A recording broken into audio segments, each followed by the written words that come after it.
Bonjour à tous, bienvenue au cours de logique informatique. Je suis Paul Farnet et je vais essayer de vous présenter une introduction à la logique qu'on utilise dans l'informatique. Donc ce qu'on va faire, c'est qu'on va utiliser principalement des algorithmes pour essayer de construire des programmes informatiques sans se soucier du langage, mais en se souciant uniquement de la logique qu'on veut mettre en place.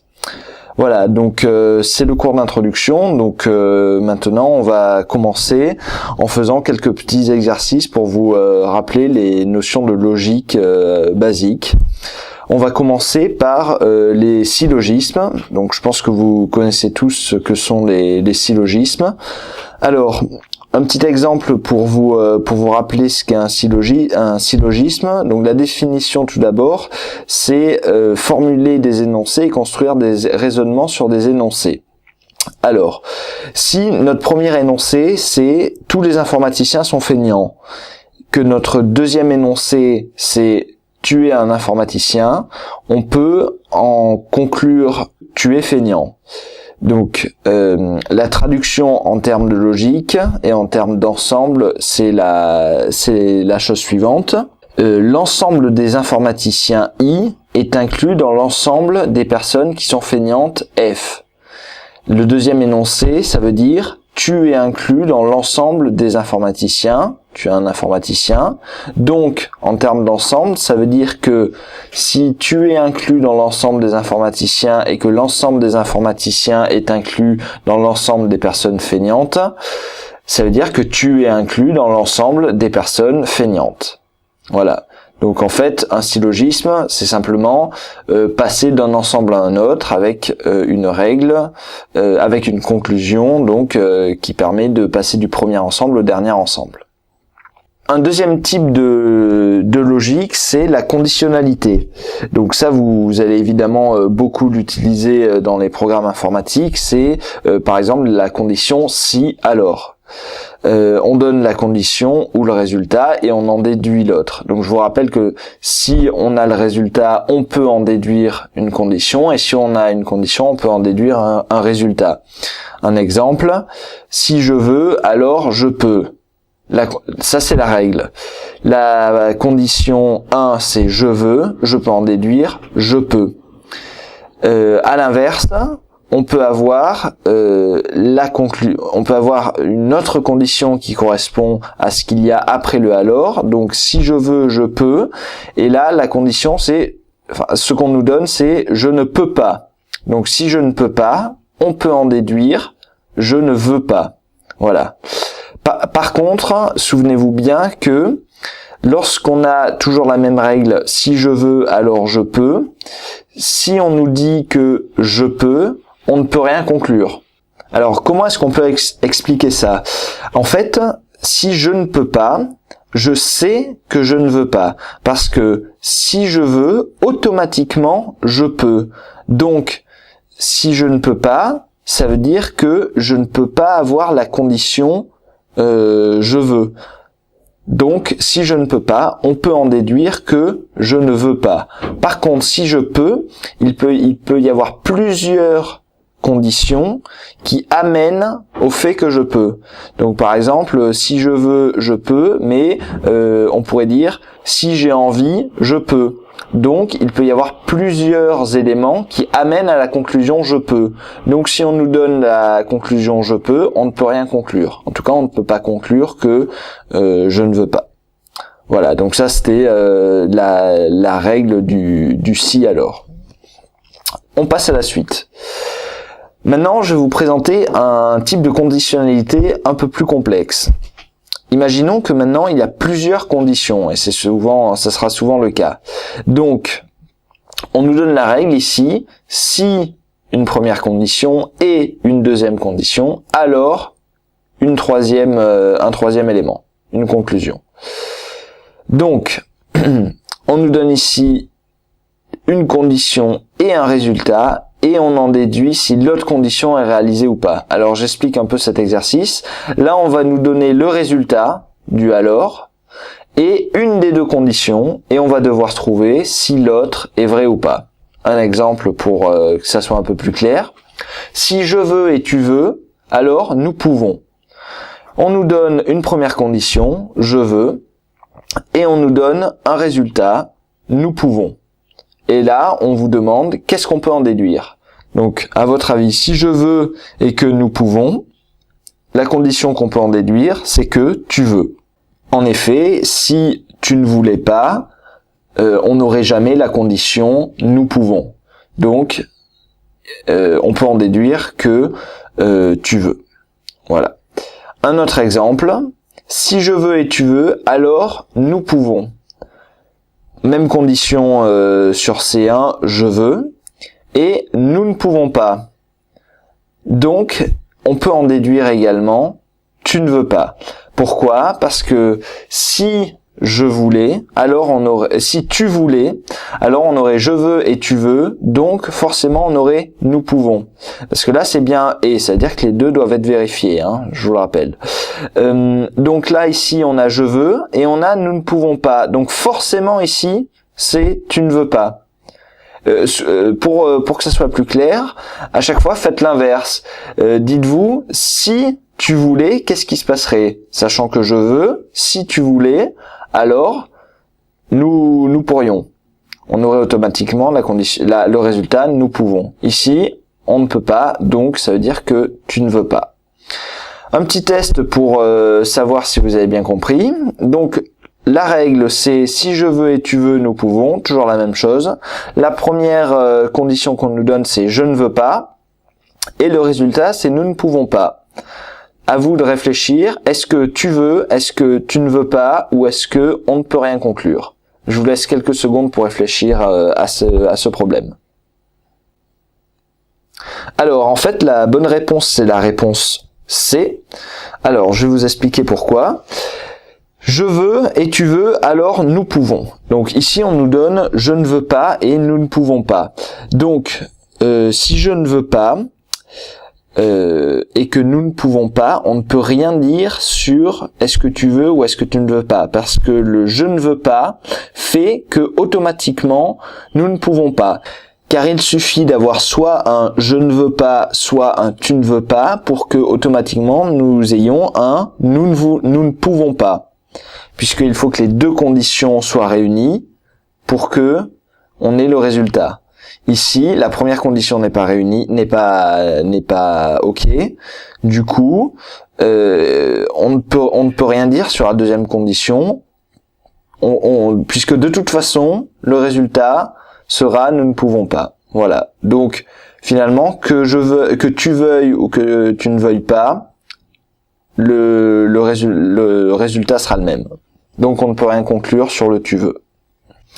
Alors, voilà la traduction algorithmique de ce qu'on vient de dire. Donc là, c'est effectivement un petit peu barbare, mais en fait, on va essayer d'utiliser ça à l'avenir et vous allez voir que c'est plus simple en fait et que c'est assez rapidement utilisable.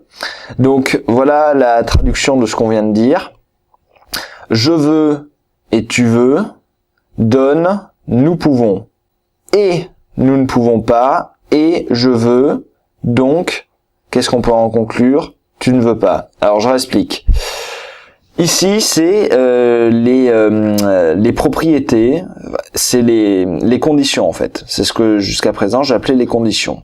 Donc, condition 1 et condition 2 donnent résultat. Donc, tout ce qu'il y a ici entre la parenthèse, donc c'est ce qui a marqué ici en dessous, si je veux et tu veux, alors nous pouvons.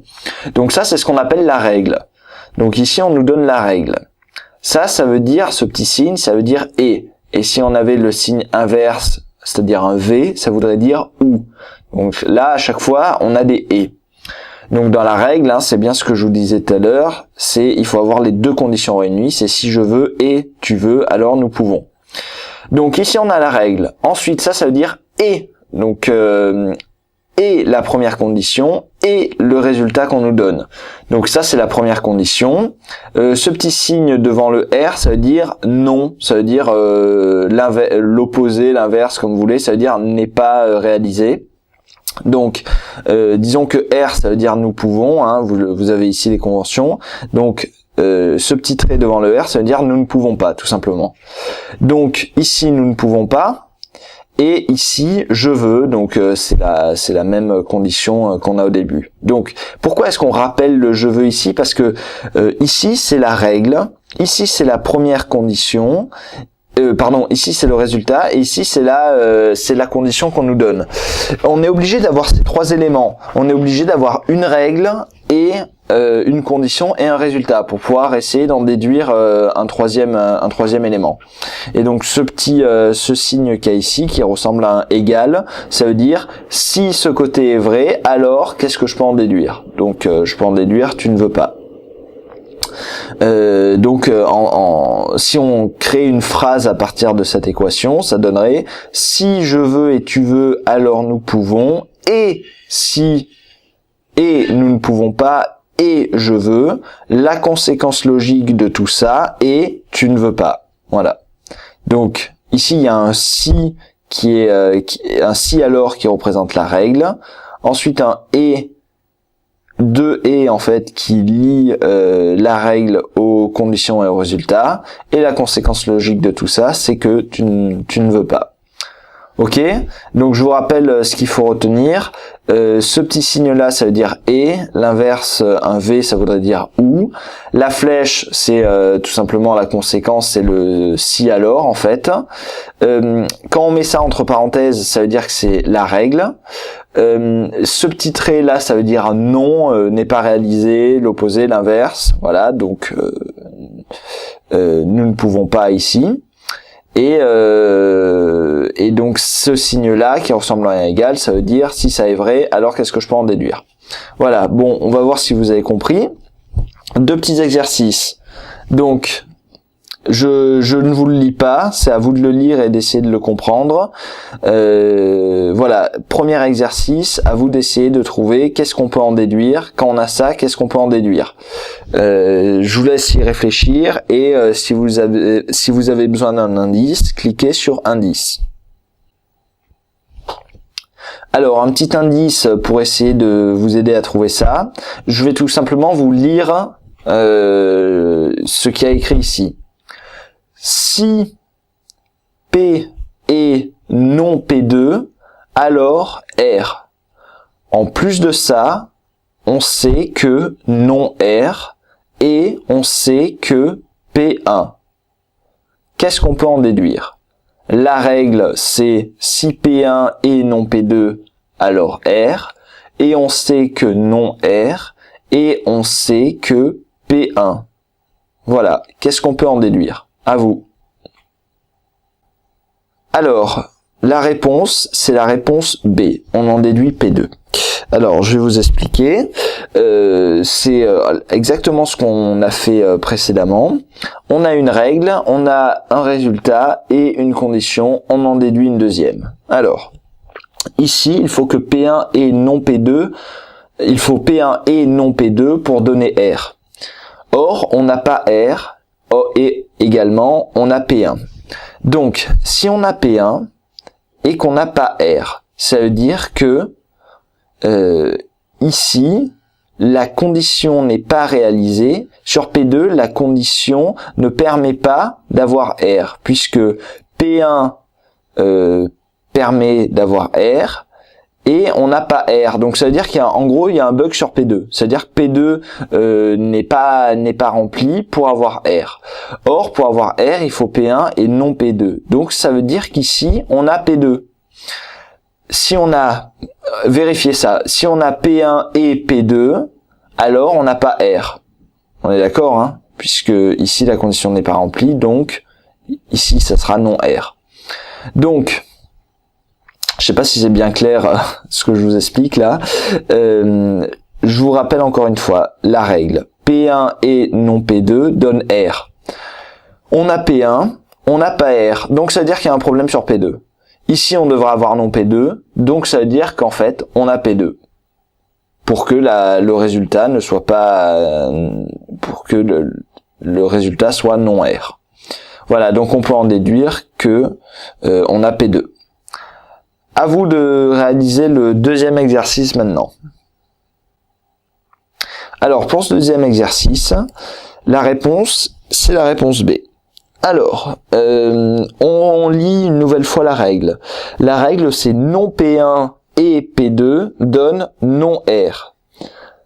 En plus de cela, on a le résultat qui est non R, et on a la condition sur P1 qui est non P1. Donc, on applique le résultat et la condition sur notre règle. Non R, ok, on a non R ici. Non P1, on a non P1 ici. Donc, forcément, ici, on a P2. Si on avait non P2, ici, on aurait R, puisque ces deux conditions ne seraient pas remplies. Donc, ici, on n'aurait pas ce résultat, on aurait l'opposé de ce résultat. Ici, on a P1 et on a ce résultat, donc forcément, P2 doit être satisfait. Donc, on peut en déduire P2. Voilà, j'espère que c'est clair pour vous.